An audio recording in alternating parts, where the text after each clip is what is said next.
Welcome everyone, and we're going to speak about a concept now that is pretty unique to Kabbalah. You know, Kabbalah is very, very deep in ancient wisdom. It's not something that a person can just explain or understand overnight. Obviously, it takes a lifetime to be able to internalize these concepts and to be able to use them in our life in a way to be able to draw fulfillment. But one thing is for sure, that the wisdom of Kabbalah, when it's used in the right way, when there's maximum effort applied, can bring tremendous change in a person's life and tremendous fulfillment. So what I wanted to speak about now is a concept that is centered around our feelings. Our feelings. And when can we trust our feelings? When can we trust our emotions? You know, the Rav Berg, the current dean of the Kabbalah Center, his teacher's name was Rabbi Brandwein, Yehuda Brandwein.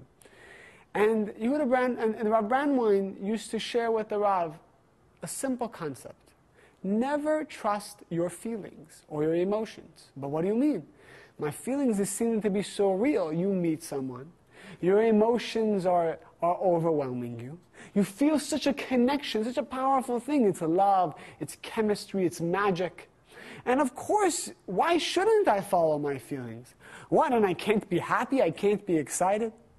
There's a very simple lesson. Our emotions and our feelings usually come from what's called the opponent. Because our opponent can manipulate and mess with our emotions and feelings all the time. And many times, because of our emotions, we start to do things that are reactive. We start to do things that cause us to have more emptiness, more ego, more just temporary fulfillment.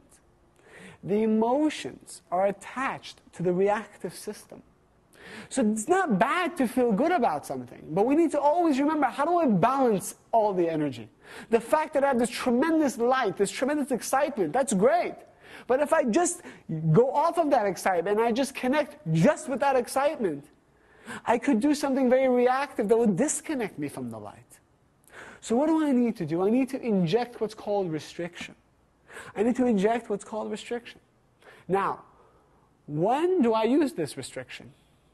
When it comes to receiving anything for myself, I need to make sure I don't trust my emotions and I put restriction in. For example, you're window shopping and you see this dress that you love, or you see this suit that you love, or you see these shoes that you love.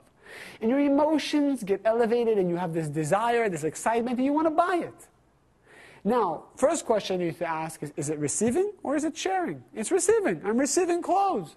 I'm receiving food. I'm receiving whatever it is that I'm excited by. Because I'm about to receive, I need to do restriction on my emotions. I need to balance my emotions. I need to say, wait 1 second. Is it my emotions that wants to buy the suit? Is it my emotions that wants to buy the dress?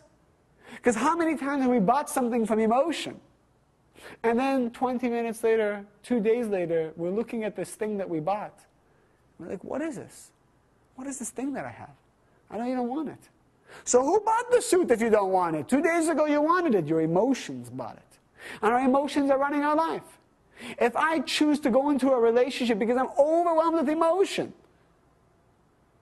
the emotion will blind me from seeing the truth about this relationship. And I can be in a relationship for 2-3 years before I realize that it's the wrong relationship. And in fact, the best relationships are the ones in the beginning where there isn't that much emotion. Where you're not so sure, but you invest. You decide to try it out. You give. You put your energy and your effort into it. It's an effort. It's going against your nature. It's a restriction. And that's how you build love. If a person feels love at first sight, oftentimes, 99% of the time, it can be a total illusion. And the love fades away. Why? Why do I love this person? Because they represent something that fills my need. It's desire to receive for the self alone. And eventually, you're just going to look to keep taking, to keep your emotions fed. And there's no foundation for this relationship. No foundation. It's the foundation that we'll be missing. The foundation for anything strong in my life is 1 second. Restriction. Stop. Let the light in. Balance my emotions. That's where the concept of sleep on it comes from. Sleep on it is just another way of doing restriction. When I restrict my reactive nature, my emotions, I create a circuit. The light of the Creator starts to flow into my life, and I have better ideas, more creative ideas. The light comes in and shows me, you know what, you didn't even want the dress in the first place. That's not really the person you want to date. And you get clarity. So you don't have to go through that problems and chaos later on. The reason why a person has problems in any relationship that they have, whether it's with people, whether it's with money, whether it's with their employees or their boss or whatever it is because to some extent their relationship is based on emotions. Their decisions is based on emotions. It feels so good. Now, not that it shouldn't feel good, but the first emotion, you need to first do restriction. If you're overly excited, you do restriction, you balance your excitement. If you're underexcited and you're depressed about it and you just have no emotion, then, ask some questions. Get excited a little bit. Dig into it. Don't just shut down and walk away. You may be walking away from a huge opportunity. If there's a relationship and you have no emotion about it, maybe ask some questions. Then that's the restriction. Going outside your comfort zone. It's always about going outside of your comfort zone. That's the restriction that balances the energy. We can do it with everything in our life to create balanced energy so the light can come in. Because the light is a balanced energy. The light of the Creator is a balanced energy. It's not a reactive energy. It's not an impulsive energy. It's a balanced energy. How do you balance your energy? Just say stop. 1 second. The Rav Berg used to always say, it's like when you're on a merry-go-round and you just jump off. Stop. Or just tell the world, stop moving for 1 second. Tell the earth, stop spinning for 1 second. I want to get off. I want to get off from this reactive day-to-day, boom, boom, boom type of life. I want to have a balanced life where I choose what happens and what doesn't happen, not my emotions. What aspect of your life is being run by emotions currently? Is there a court case?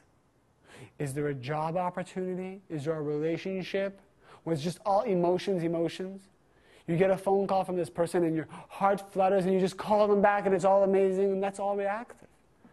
Let your heart flutter, but say, you know what, before I call them 1 second, let me balance my emotions. Let me call because I really care about them, not call because I'm excited personally